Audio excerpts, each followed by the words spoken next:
ملک الموت آدمی کی شکل میں موسیٰ علیہ السلام کے پاس بھیجے گئے۔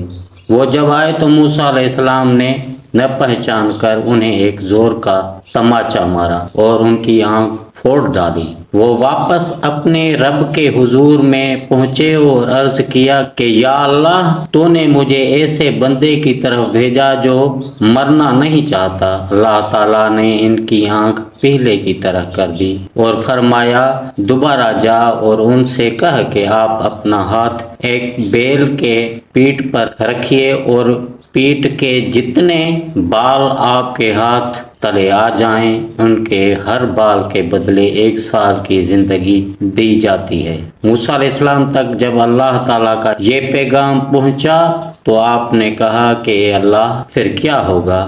اللہ تعالیٰ نے فرمایا کہ پھر بھی موت آنی ہے۔ موسیٰ علیہ السلام بولے تو ابھی کیوں نہ آ جائے؟ پھر انہوں نے اللہ سے دعا کی کہ انہیں ایک پتھر کے مار پر ارض مقدس سے قریب کر دیا جائے۔